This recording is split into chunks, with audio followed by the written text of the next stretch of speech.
चुनावी बॉन्ड मामले में सुप्रीम कोर्ट में और मोहलत मांगने गई एसबीआई को तगड़ा झटका लगा है। शीर्ष अदालत ने एसबीआई की याचिका खारिज करते हुए उसे 12 मार्च तक उपलब्ध आंकड़ा देने का आदेश दिया है। कोर्ट ने कहा कि चुनाव आयोग 15 मार्च तक आंकड़े को अपलोड करे। इससे पहले सुप्रीम कोर्ट ने और वक्त मांगने पर एसबीआई को खूब सुनाया। शीर्ष अदालत ने कहा कि आखिर एसबीआई को आंकड़े जुटाने में कहां दिक्कत आ रही है। चीफ जस्टिस डीवाई चंद्रचूड़ ने कहा कि पिछले 26 दिनों के दौरान आपने क्या किया। इस पर एसबीआई ने कहा कि हमें आंकड़े देने में कोई दिक्कत नहीं है, लेकिन थोड़ा वक्त दे दिया जाए। आदेश का पालन नहीं तो चलेगा मानहानि का केस। जी हां, सुप्रीम कोर्ट ने कहा कि अगर एसबीआई ने इन आदेशों का पालन नहीं किया तो उस पर जानबूझकर अदालत के आदेशों की अवहेलना का केस क्यों न चले। कोर्ट ने कहा कि अभी एसबीआई पर कंटेप्ट नहीं किया गया है, लेकिन आगाह किया गया है कि अगर उक्त आदेश का पालन नहीं हुआ तो क्यों न कंटेप्ट चले। चुनाव आयोग को तुरंत जानकारी दे। जी हां, चीफ जस्टिस ने कहा कि कृपया आप मुझे बताएं कि आप 26 दिनों से क्या कर रहे थे। इसके बाद जस्टिस खन्ना ने कहा कि आप खुद स्वीकार कर रहे हैं कि डिटेल देने में आपको कोई दिक्कत नहीं है, तो इन 26 दिनों में तो काफी काम हो सकता था। कोर्ट ने एसबीआई से कहा कि चुनावी बॉन्ड की जानकारी तुरंत चुनाव आयोग को दे। चीफ जस्टिस चंद्रचूड़ ने एसबीआई को आदेश दिया कि 6 मार्च तक चुनाव आयोग को इलेक्टोरल बॉन्ड से संबंधित सभी जानकारी उपलब्ध कराए। इसमें राजनीतिक दलों द्वारा चुनावी बॉन्ड को भुनाने की भी जानकारी शामिल हो। एससी के तीखे सवाल। जी हां, सुप्रीम कोर्ट ने सुनवाई के दौरान एसबीआई से पूछा कि अभी तक आपने क्या किया है। Chief justice D Y Chandrachud, justice J B Pardiwala, justice Sanjiv Khanna, justice B R Gavai, justice Manoj Mishra की पीठ की सुनवाई के दौरान एसबीआई ने कहा कि डेटा को डिकोड करने में वक्त लगेगा। एसबीआई के वकील हरीश साल्वे ने इसके लिए और वक्त की मांग की। सीजेआई बोले हम आदेश देना शुरू करेंगे। जी हां, जस्टिस खन्ना ने एसबीआई के वकील हरीश साल्वे से कहा कि राजनीतिक दलों ने बॉन्ड के कैश कराने के लेकर जानकारी दे दी है।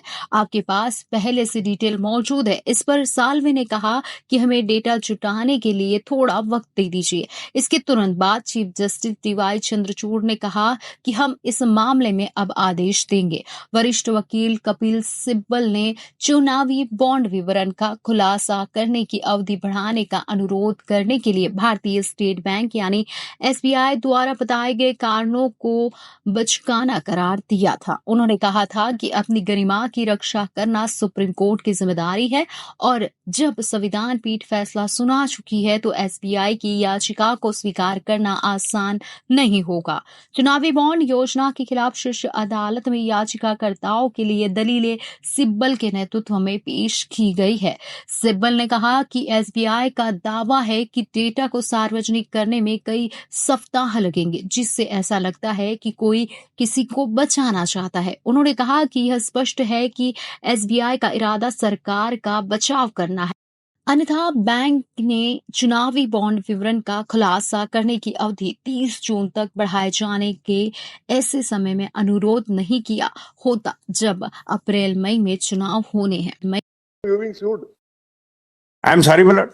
Whatever you are doing under the directions of the highest court of No, my lord. If I make a mistake, if I say Mr. X got it instead of Mr. Y got it, in a hurry to give the numbers, I could create havoc there, my lord, because ultimately. As we take it, Mr. Salve, you are accepting that there's no difficulty in giving names of the donors who purchased the bonds and the amount they purchased the bonds.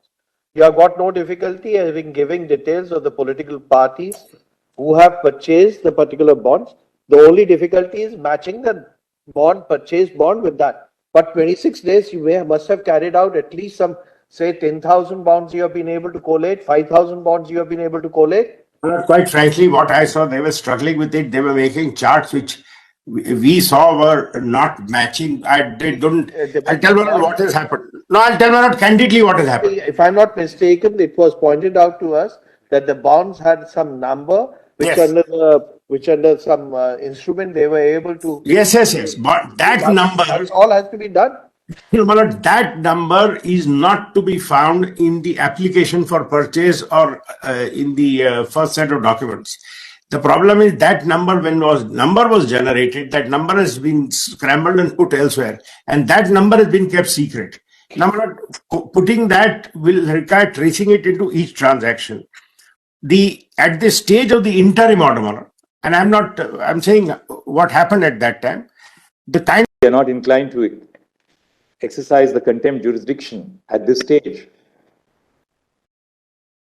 Bearing in mind the application which was submitted for extension of time, we place SBI on notice that this court may be inclined to proceed against it for